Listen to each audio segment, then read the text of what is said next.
Putin की Kyiv पर हमले का जिक्र मैं यहाँ पर करना चाहूंगी। दरअसल हमले की चेतावनी को आप किस तरीके से देखेंगे? रियल एस्केलेशन मानते हैं या फिर जियोपॉलिटिकल प्रेशर टैक्टिक है? देखिए, कल कुछ ऐसा माना जाता है कि ओर्शनिक मिसाइलों से कीव पे हमला किया था। जी। अभी भारत के एम्बेसडर गए हैं जगह पे, यूक्रेन ही दिखा रहे, देखो जी कितना हमला हुआ। पर मेरा जो मानना है और जो मैं आपके चैनल पे भी कह रहा हूं, वो एक ट्रेलर था।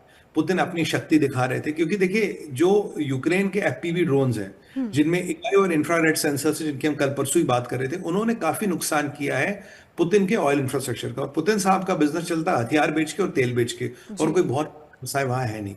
अगर आप मेरे पेट पे लात मारोगे फिर तो मुझे आपका घर जलाना पड़ेगा, बात वही है, और सीधी सी बात वो है। तो जो रशिया भी घातक टेक्नोलॉजियों को यूज नहीं कर रहा था, वो इसलिए नहीं कर रहा था, ठीक है यार, लड़ाई चल रही है, चलो कल को यूक्रेन हमारी टेरिटरी बनेगा या यूक्रेन का आधा हिस्सा, उसको फिर हमने ही तो बनाना है।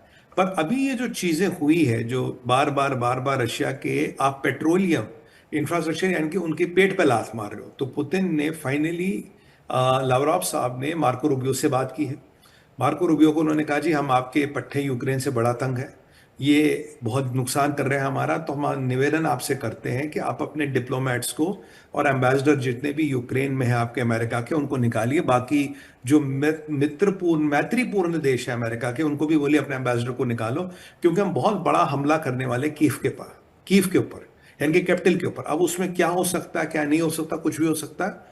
तो यानी कि आप अमेरिका को सचेत कर रहे हो, आप अमेरिका को कह रहे हो अपने एम्बेसडर निकालो, आप अमेरिका के माध्यम से दुनिया को कह रहे हो भाई कीव से अपने लोग निकालो, कीव पे बड़ा हमला होने वाला। अभी ऑर्शनिक से होगा, ये इस्कंदर से होगा, किससे होगा भगवान जाने। रशिया के पास विकल्पों की कोई कमी नहीं है।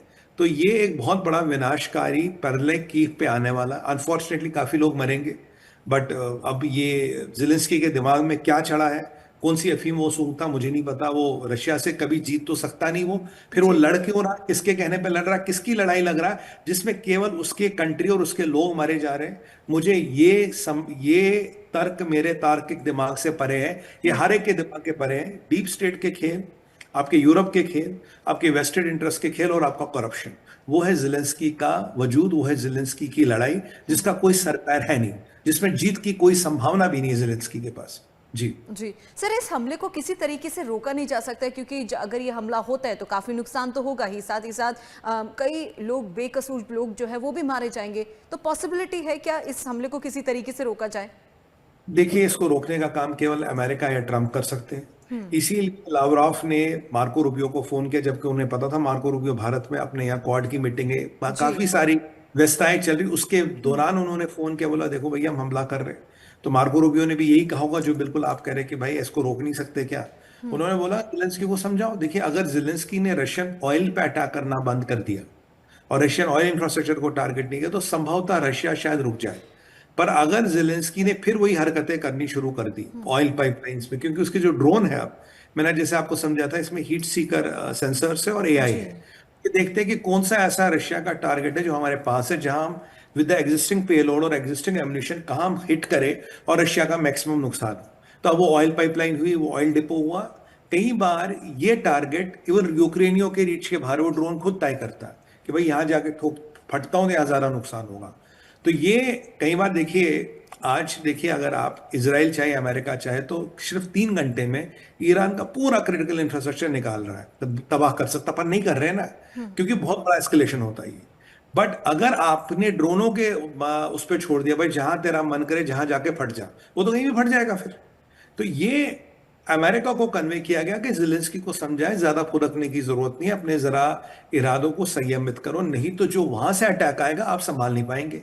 अगर आपकी कैपिटल जाएगी, आप संभाल नहीं पाएंगे, बहुत सारे लोग मरेंगे, आपके पास मुंह छुपाने का टाइम नहीं रहेगा, आपके पास मुंह छुपाने की जगह नहीं रहेगी। पर क्या जिलेंस्की समझेगा? जिलेंस्की को कुछ समझ नहीं आ रहा।